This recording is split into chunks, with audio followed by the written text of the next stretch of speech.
थोड़ी ही देर बाद उपराष्ट्रपति चुनाव के नतीजे आने वाले हैं। बस चंद मिनटों का इंतजार और ये तय हो जाएगा कि कौन बनेगा देश का उपराष्ट्रपति। एनडीए के उम्मीदवार जगदीप धनखड़ और विपक्ष की उम्मीदवार मार्गरेट अल्वा की किस्मत का फैसला होने वाला है। वोटिंग आज जो कि खत्म हो चुकी है और आज ही नतीजों का ऐलान भी, और अब बस इंतजार है कि कब नतीजों का ऐलान होगा। हालांकि देखिए, आंकड़ों के लिहाज से, नंबरों के लिहाज से जगदीप धनखड़ की जीत पहले से ही तय मानी जा रही है, लेकिन फिर भी औपचारिक ऐलान का इंतजार बाकी है। सीधे रुख कर लेते हैं। हमारे साथ इस पर बातचीत करने के लिए प्रशांत जुड़ गए, हमारे संवाददाता। प्रशांत, कितना वक्त और नतीजे सामने आने में?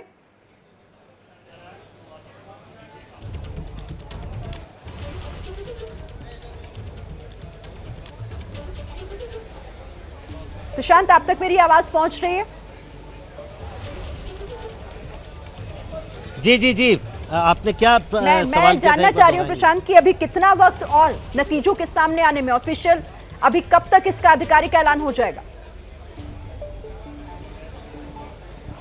जी देखिए शिरीन, 6 बजे करीब ये मतगणना शुरू हुई है और उम्मीद ये की जा रही थी कि करीब 1-1.25 घंटे में ये मतगणना खत्म होगी और 7:30 के आसपास जो लोकसभा के महासचिव हैं वो उत्पल कुमार सिंह, वो एक प्रेस कॉन्फ्रेंस करेंगे और उसी में उसका रिजल्ट की घोषणा की जाएगी। लेकिन मैं इस वक्त शिरीन मौजूद हूँ प्रहलाद जोशी, जो संसदीय कार्य मंत्री हैं, प्रहलाद जोशी के घर पर, जो जगदीप धनखड़ का ये कार्यालय हुआ करता था। और आप मेरे पीछे एक कुर्सी देख रही हैं जिस पर तौलिया रखा हुआ है।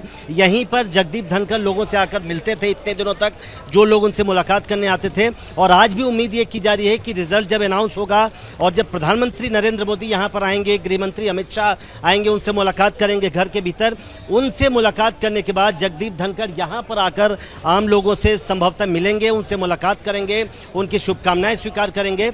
लेकिन यहाँ पर प्रहलाद जोशी के घर पर इंतजार इस बात का है कि जल्द से जल्द रिजल्ट अनाउंस हो। जैसा मैंने कहा कि 7:30 के आसपास प्रेस कॉन्फ्रेंस शुरू होने की संभावना है, जिसके बाद यहाँ पर तमाम नेताओं का तांता लगने वाला है मिलने के लिए, शुभकामनाएं देने के लिए। और सबसे पहले खुद प्रधानमंत्री नरेंद्र मोदी यहाँ पर आएंगे। जैसा उन्होंने राष्ट्रपति जब द्रौपदी मुर्मू ने चुनाव जीता था, उस वक्त भी सबसे पहले बधाई देने वालों में प्रधानमंत्री खुद उनके घर पर पहुँचे थे और उन्होंने बधाई दी थी। लेकिन 1, 2, 3 चीज़ें जो दिलचस्प चीज़ें इस बार होने जा रही है, जो उम्मीद चूँकि संख्या बल बिल्कुल जगदीप धनखड़ के फेवर में है, उनको माना जा रहा है कि उनकी जीत तय है।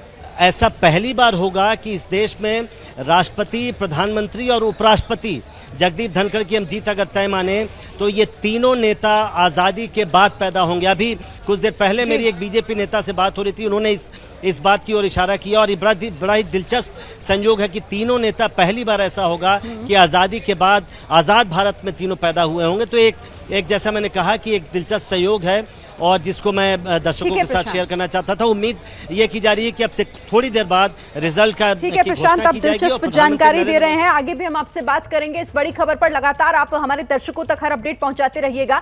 तो उपराष्ट्रपति चुनाव के नतीजे आने में बस थोड़ा सा इंतजार और करना होगा। शाम 7:30 बजे चुनाव के नतीजे आएंगे, जैसा प्रशांत जानकारी दे रहे हैं।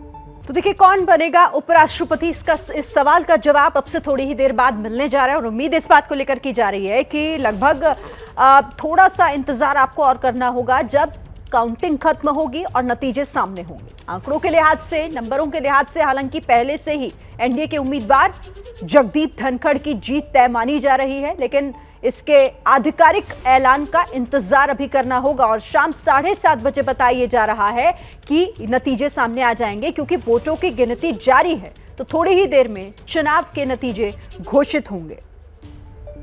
हम सीधे रुख कर लेते हैं। मनीष शर्मा राजस्थान के झुंझुनू से इस वक्त हमारे साथ जुड़े हुए हैं। मनीष, माहौल दिखाइए जरा, क्योंकि नतीजे सामने आने में अब थोड़ा ही वक्त बचा है। मैं देख पा रही हूँ पीछे महिलाएं नाच गा रही हैं। किस तरह का माहौल है अभी वहां? जी बिल्कुल, नतीजे कुछ देर में आएंगे, लेकिन जश्न यहाँ पर शुरू हो चुका है।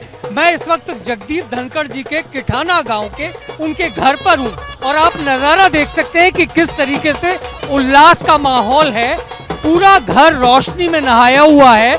महिलाएं जो है, जिसमें परिवार की महिलाएं भी शामिल हैं, गांव की महिलाएं भी शामिल हैं, और ये तमाम लोग ढप और चंग के ताल पर अपने ताल मिला रहे हैं। पूरा नज़ारा देखने लायक है, क्योंकि ऐसा लगता है पूरा किठाना गांव अपने लाडले सपूत के स्वागत में, उसकी जीत के जश्न के लिए यहाँ पहुँचा हुआ है। ये तमाम लोग यहाँ इस वक्त मौजूद हैं जो गांव के रहने वाले हैं। इनमें से बहुत से ऐसे हैं जिन्होंने जगदीप धनखड़ जी के साथ पढ़ाई की है, कुछ ऐसे लोग हैं जो उनके साथ लंबे समय तक जुड़े रहे। ऐसे तमाम लोगों की भीड़, और शिरीन कुछ देर बाद यहाँ पर आतिशबाजी भी होने वाली है और इस पूरे माहौल में मिठाइयाँ बांटी जाएंगी, जश्न होगा, ढोल नगाड़े की आवाज़ हम लगातार सुन रहे हैं दोपहर से। तो कुल मिलाकर एक उत्सव, एक दिवाली का सा माहौल है, क्योंकि शेखावाटी इलाके से आने वाले जगदीप धनखड़ कुछ ही देर बाद देश के उपराष्ट्रपति बनेंगे और एक अलग, जिसको कहा जा सकता है, माहौल जो पूरा इस बात को साबित करता है कि कितना उत्साह है लोगों में, किस तरीके से लोग इस खुशी को मनाने के लिए यहाँ आए हैं।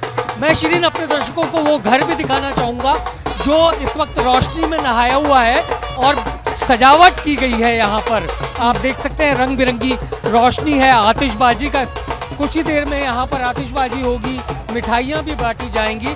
लेकिन कुल मिलाकर के जगदीप धनखड़ के गांव आगे भी में हम आपके जरिए तस्वीरें अपने दर्शकों को दिखाते रहेंगे। तो ये पैतृक घर जहाँ पर जश्न की तैयारियां शुरू हो चुकी हैं। ये हैं शर्मा जी, जो रात का खाना और देश दुनिया की सुर्खियां दोनों लेते हैं सुमित अवस्थी के साथ। अब ये हैं इनके पड़ोसी बैनर्जी साहब।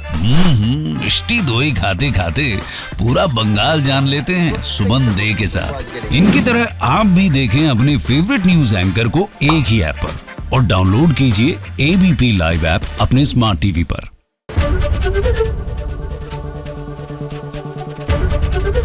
एबीपी न्यूज आपको रखे आगे।